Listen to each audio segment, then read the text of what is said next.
वाटिका।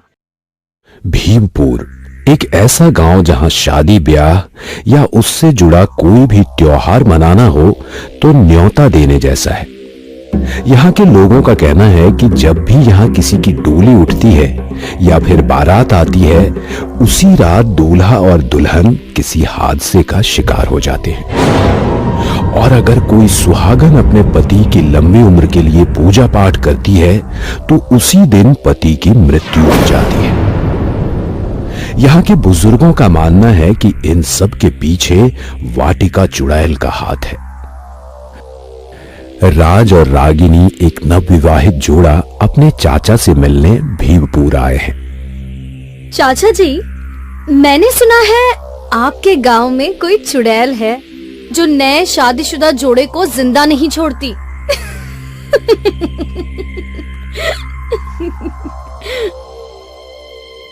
बेटा, तुम्हें इस गांव के बारे में कुछ नहीं पता।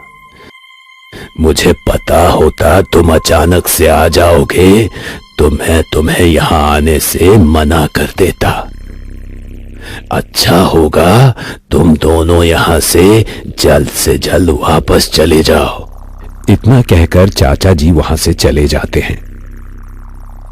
राज, कोई इतना अंधविश्वासी कैसे हो सकता है?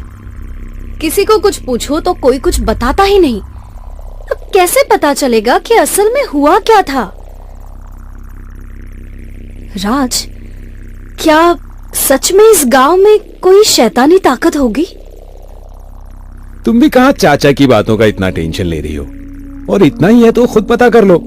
जब कुछ नहीं निकलेगा तो फूलिश विलेजर्स नाम से राइट अप लिख देना।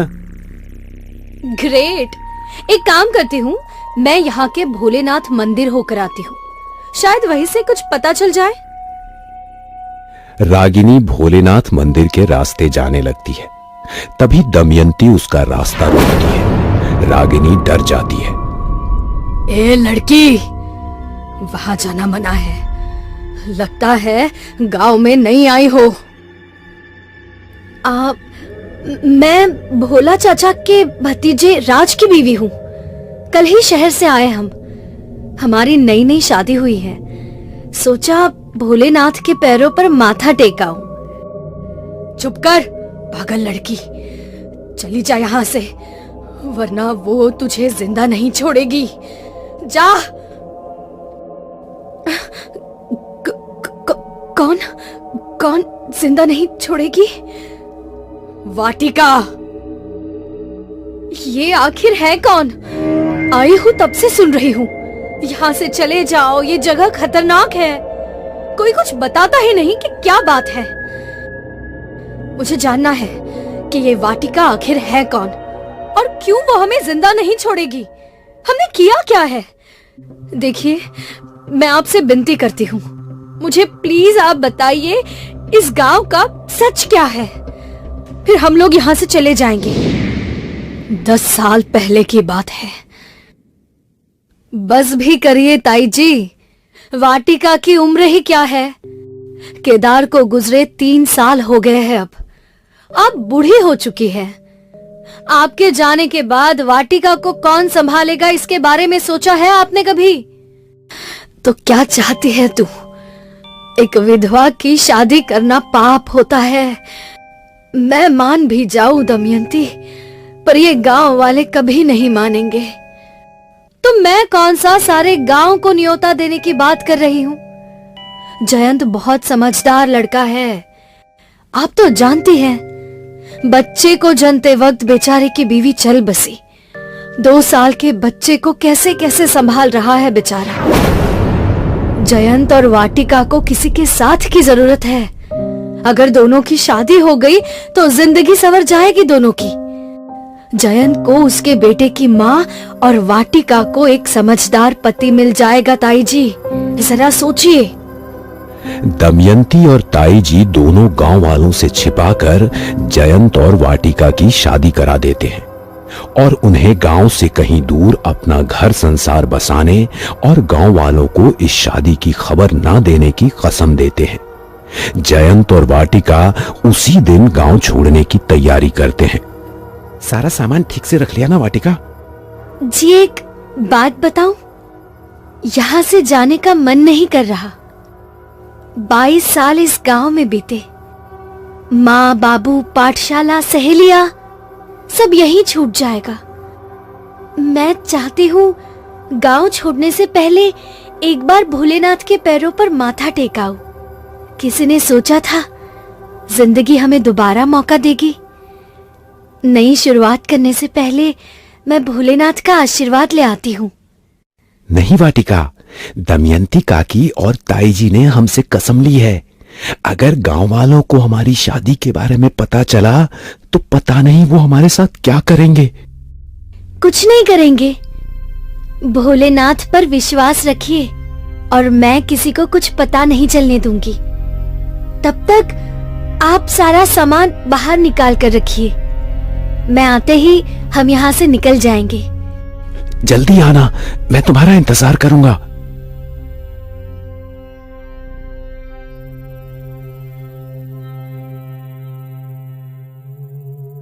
वाटिका सबसे छिपते हुए किसी तरह भोलेनाथ के मंदिर पहुंचती है। भोलेनाथ से अपनी शादीशुदा जिंदगी के लिए आशीर्वाद मांगती है। तभी वहां गांव की कुछ औरतें और बुजुर्ग पूजा करने आते हैं। वाटिका एक विधवा होने के बावजूद सुहागन की तरह लाल जोड़े में भोलेनाथ की पूजा कर रही है। ये गांव वाले बर्दाश्त नहीं कर पाते। गांव वाले वाटिका को भला बुरा कहने लगते हैं, तरह तरह की बातें सुनाते हैं, उसे कोसते हैं। वाटिका रोने लगती है, गांव वालों को समझाने की कोशिश करती है। तभी एक आदमी वाटिका को जबरदस्ती मंदिर से बाहर निकालता है। एक विधवा होकर सुहागन की तरह पूजा करना घोर पाप है। इतना भी नहीं जानती? निकल जा यहां से। तभी एक औरत उसे जोर से ढकेलती है।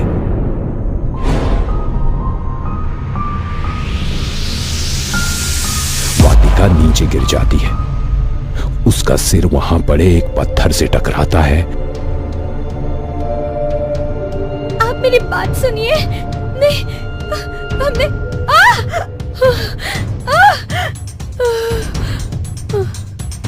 सभी गांव वाले उसे उसी हाल में छोड़कर चले जाते हैं।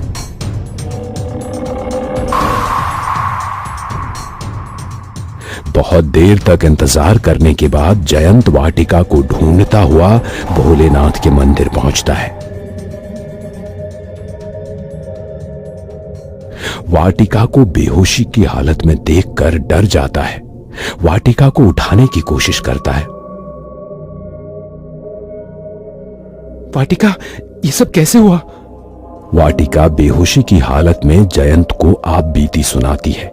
गुस्से से जयंत का खून खौलता है। वाटिका, तुम मुझे वचन दो कि तुम इन गांव वालों को उनके किए की सजा दिए बिना यहां से कहीं नहीं जाओगी।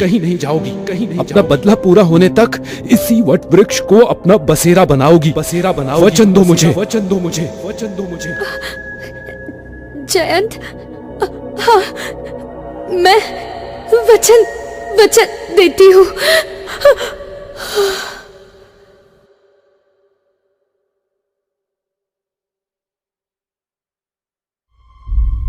गांव वालों ने उन दोनों का संसार बसने से पहले ही उजाड़ दिया। तब से इस गांव में न डोली उठती है न बारात आती है। कोई सुहागन उस मंदिर के पास तक नहीं भटकती।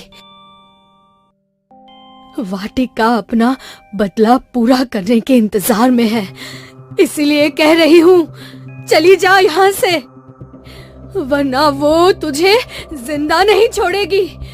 कोई नहीं बचेगा। अगर ये सच है तो गांव वालों ने वाटिका के साथ बहुत गलत किया है और उसका गुस्सा जायज है, पर हमें वाटिका को रोकना होगा। हाँ, वरना बदले की आग में वो सबको मार डालेगी।